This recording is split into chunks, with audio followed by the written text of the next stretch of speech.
धुळे जिल्ह्याला उष्णतेच्या लाटेचा येलो अलर्ट देण्यात आलेला आहे। धुळे जिल्ह्याचं तापमान हे 43°C वर पोहोचलंय। तर दुपारच्या वेळेस नागरिकांनी घराबाहेर निघू नये असे जिल्हा प्रशासनाने नागरिकांना आवाहन केलेलं आहे। संपूर्ण राज्यभरामध्येच उष्णतेची लाट पसरलेली आहे आणि धुळ्यामध्ये देखील उष्णतेच्या लाटेचा येलो अलर्ट देण्यात आलेला आहे। कामाशिवाय घराबाहेर पडू नये असं जिल्हा प्रशासनाने नागरिकांना आवाहन केलेलं आहे। जिल्ह्याचं तापमान हे 43°C वर पोहोचलंय। धुळे जिल्ह्याला उष्णतेच्या लाटेचा येलो अलर्ट देण्यात आलेला आहे। या उष्णतेचा परिणाम नागरिकांच्या आरोग्यावर देखील होताना पाहायला मिळतो आहे। मे महिना आता सुरू झालेला आहे। संपूर्ण एप्रिल महिना हाही उष्णच होता।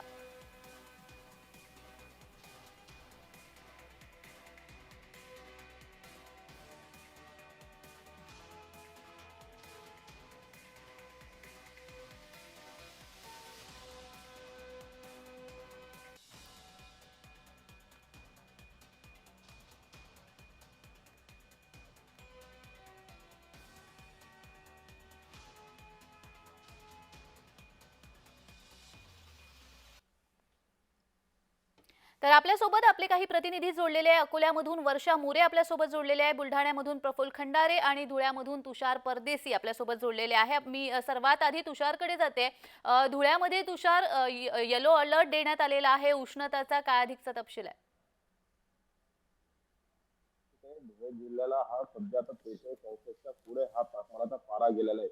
त्यामुळे जिल्हा प्रशासनानं आता अलर्ट मोडवरती झालेला आहे। त्याच्यामुळे मुंबई वेस्ट शाळेने हा येलो अलर्ट जारी केला असला त्यामुळे जिल्हा प्रशासन आता हे कालच एक जी आर काढला की जे म्हणजे जे दुपारच्या वेळेस जे नागरिक घराच्या बाहेर पडतात त्यांनी बाहेर व्यतिरिक्त पडू नये आणि तसंच लग्न समारंभाचे आता मोठा तारखा असल्या कारणामुळे लग्न समारंभ देखील दुपारच्या वेळेस केले जातात। ते लग्न समारंभ दुपारच्या जे वरात असतील ते बाहेर काढू नये। तसंच एकंदरीत संध्याकाळच्याच या ठिकाणी विवाह समारंभ असेल ते पार पाडावे जेणेकरून उष्णतेचा या ठिकाणी नागरिकांना बचावे। कुठल्याही उष्णतेच्या आतापर्यंत कोणी रुग्ण या ठिकाणी आले नसले तरी पण एकंदरीत पाहायला गेलं तर उष्णतेची तीव्र लाट आता ही या ठिकाणी धुळे जिल्ह्याला लागलेली आहे। त्यामुळे जनजीवनावरती देखील त्या ठिकाणी परिणाम झालेला आहे। एकंदरीत व्यवसाय घराच्या बाहेर पडताना पांढरे शुभ्र वस्त्र परिधान करावे। फक्त काम असेल तर घराच्या बाहेर पडू याचा अन्यथा पडू नये अशी देखील खबरदारी अगदीच अगदीच अगदीच तुषार, मी पुन्हा एकदा तुमच्याकडे येईन। तुमचा आवाज एकदा नीट तपासून पहा। मी पुन्हा एकदा बुलढाण्यामध्ये जाते। प्रफुल्ल खंडारे आपल्यासोबत जोडलेले आहेत। प्रफुल्ल, बुलढाण्यामधली सध्याची स्थिती काय आहे? तिथे तापमान किती अंशापर्यंत पोहोचले? नागरिकांना कशा पद्धतीने आवाहन करण्यात आलेलं आहे? आणि बुलढाणा जिल्ह्यामध्ये सूर्य अक्षरशः आग ओकतोय की काय अशी परिस्थिती निर्माण झाली आहे। सातत्यानं बुलढाणा जिल्ह्याचं तापमान जे आहे कधी 43°C तर कधी 44°C पलीकडे देखील जाते।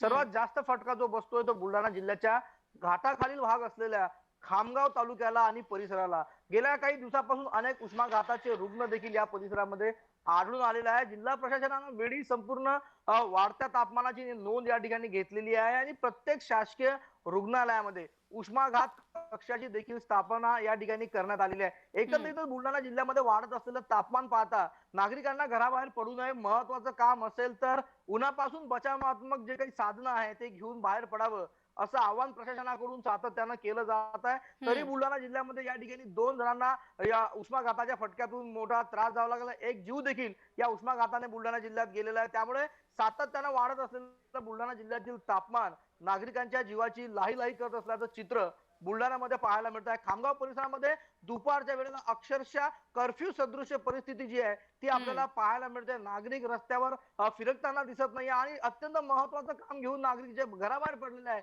ते देखील उन्हापासून बचाव करण्याकरता रुमाल असेल, छत्री असेल किंवा इतर जे साहित्य आहे ते घेऊन बाहेर पडताना पाहायला मिळतं। त्यामुळे उन्हाची जी दाहकता आहे बुलढाणा जिल्ह्यामध्ये वाढली असल्याचं चित्र पाहायला मिळते आणि नागरिक देखील या उन्हापासून बचाव करण्यासाठी घरातच राहणं पसंत करतात। त्यामुळे बुलढाणा जिल्ह्यामध्ये वाढतं तापमान नागरिकांना या ठिकाणी सडक की पडक करून सोडतो की काय अशी परिस्थिती बुलढाण्यामध्ये पाहायला मिळते आहे। अगदीच अगदीच। मात्र प्रफुल्ल, आपण म्हणतोय बुलढाणा हे प्रवेशद्वार म्हटलं जातं, बुलढाणा विदर्भाचं प्रवेशद्वार आहे आणि असं असताना आपण म्हणतोय की विदर्भामध्ये बऱ्यापैकी अवकाळी पाऊस कोसळतोय, इकडे मराठवाड्यामध्ये उन्हामुळे लाही होते। असं असताना बुलढाणा हा मधलाच भाग येतोय, इथे कधी तापमान कधी पाऊस पडतोय, याचा आरोग्यावर देखील कशा पद्धतीने परिणाम होतोय आणि जिल्हा आरोग्य प्रशासनाकडून काय सांगण्यात आलेलं आहे?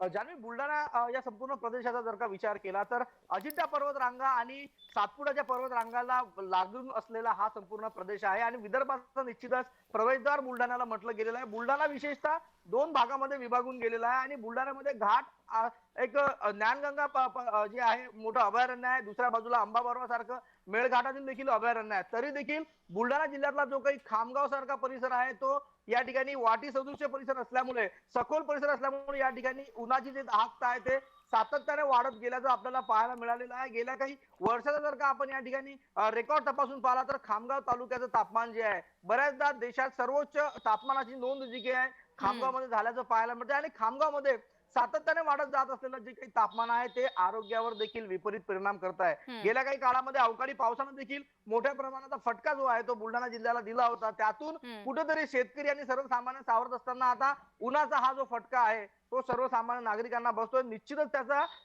नागरिकांच्या आरोग्यावर विपरीत परिणाम होतोय. नागरिक या उन्हापासून बसलेल्या फटक्यानंतर आणि होत असलेल्या संपूर्ण आरोग्याच्या उद्भवलेल्या प्रश्नावर रुग्णालयामध्ये गर्दी करण्याचं चित्र जे आहे ते बुलढाण्यामध्ये पाहायला मिळते. शासकीय रुग्णालय या दरम्यान जान्हवी हाऊसफुल झालेले आहेत. उन्हाचा फटका या ठिकाणी लागतो, नागरिक या ठिकाणी रुग्णालयामध्ये दाखल होतात, मात्र प्रशासनाकडून या संपूर्ण प्रकरणी जे रुग्णालयामध्ये जातात त्यांना वेगळं कारण सांगून त्या ठिकाणी औषध उपचार करून घरी पाठवून देण्यात आहे. खऱ्या अर्थानं प्रशासनाकडून देखील खामगावात वाढत असलेल्या तापमानाची नोंद जी आहे ती घेतली जात नाहीये. प्रशासन नागरिकांच्या जीवाशी खेळ करताय का, असा एक मोठा प्रश्न जान्हवी खामगावकरांसाठी उद्भवला जातोय.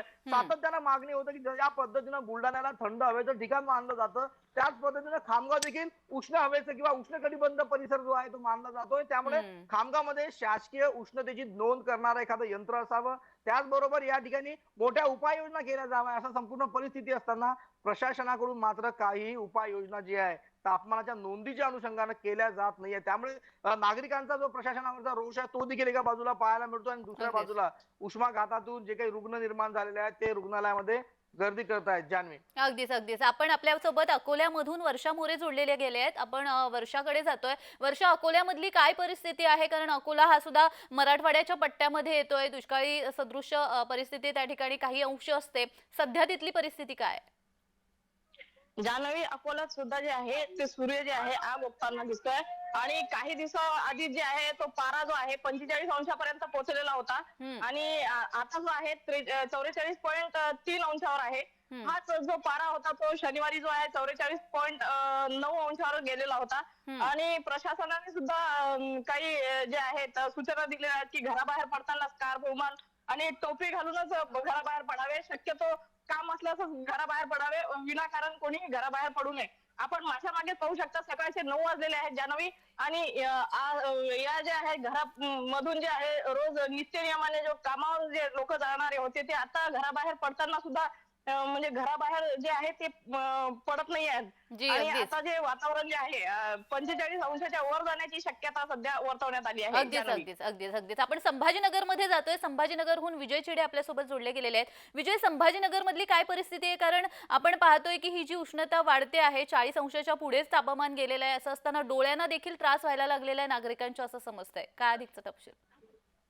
नक्की जाणीव. जर छत्रपती संभाजीनगरचा विचार केला तर मागील महिनाभरामध्ये जो आहे तो 42 तापमान जे आहे ते तब्बल गेल्याचं पाहायला मिळत आहे आणि त्याचा फटका सर्वाधिक जो आहे तो सर्व जनसामान्याला बसताना पाहायला मिळत आहे.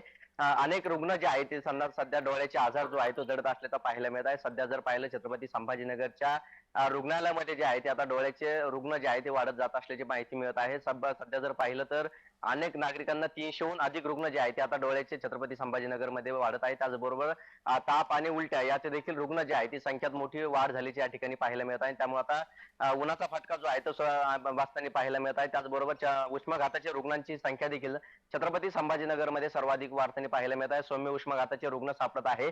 दररोज 150 पेक्षा अधिक रुग्ण उष्माघाताचे रुग्ण जे आहेत ते आता छत्रपती संभाजीनगरमध्ये सापडत आहे. तर अनेक विभागामध्ये जे आहेत आता उष्माघात कक्ष स्थापन करण्यात आले. तब्बल छत्रपती संभाजीनगरच्या 60 ठिकाणी जे आहे ते आता वेगवेगळ्या भागांमध्ये उष्माघात कक्ष स्थापन करण्यात आलेली. त्या कक्षांमध्ये उष्माघात झाल्यानंतर रुग्णांना जी सुविधा असते ती सुविधा त्या ठिकाणी करण्यात आलेली आहे. संपूर्ण मेडिसिनची तयारी जी आहे ती देखील छत्रपती संभाजीनगरमध्ये अनेक भागांमध्ये करण्यात आलेली आहे. मात्र मागील काही दिवसापासून जर पाहायला गेलं तर उन्हाचा तापमान जो आहे तो 4200 पार गेलेला आहे आणि याचा फटका जो आहे तो व्यापाऱ्यांना देखील मोठ्या प्रमाणात बसत आहे. अनेक नागरिक जे आहेत त्यांनी घराबाहेर पडणं देखील टाळलं आहे. मात्र काही शेतकरी जे आहेत ते देखील शेतामध्ये काम करत आहेत, त्यांना देखील उन्हाचा फटका जो आहे तो बसत आहे आणि त्याचा रुग्णाला देखील विपरीत परिणाम जो आहे तो जाणवत आहे. लहान बालक असेल किंवा गर्भवती महिला असेल यांना देखील उन्हाचा तापमानाचा फटका जो आहे तो बसताना पाहायला मिळत आहे. त्यामुळे आता आरोग्य विभागाकडून जास्तीत जास्त पाणी पिवावे, त्याचबरोबर उन्हाच्या वेळी जे आहे ते घराबाहेर टाळावे असं देखील आवाहन जे आता आरोग्य विभागाकडून करण्यात येत आहे. जान्हवी. अगदीच अगदीच विजय. तर आपण पाहिलंय की आपल्या सोबत उत्तर महाराष्ट्रामधून धुळ्यामधून आपले प्रतिनिधी जोडले गेले होते. धुळ्यामध्ये सुद्धा तशीच परिस्थिती आहे. अकोल्यामधनं किंवा संभाजीनगरमधून मराठवाड्या भागामधून देखील आपले प्रतिनिधी जोडले गेले होते आणि मराठवाड्यामध्ये दुष्काळी परिस्थिती आहेच, पण उष्णतेचा देखील कहर पाहायला मिळतोय. तर आपल्या सोबतच बुलढाण्यामधून देखील आपले प्रतिनिधी जोडले गेले होते. धन्यवाद तुम्ही दिलेल्या या सर्व माहिती संदर्भात. तर आपण पाहतोय उष्णतेचा कहर संपूर्ण राज्यभरामध्येच पाहायला मिळतो आहे. उष्णतेमुळे नागरिकांच्या आरोग्यावरती परिणाम होताना पाहायला मिळतोय आणि आपण पाहतोय आपले प्रतिनिधी या त्या जिल्ह्यामधून आपल्यासोबत जोडले गेले होते. तिथली परिस्थिती त्यांनी आपल्याला सांगितलेली आहे. सगळ्याच ठिकाणी उष्णतेचा कहर जाणवायला लागलेला आहे.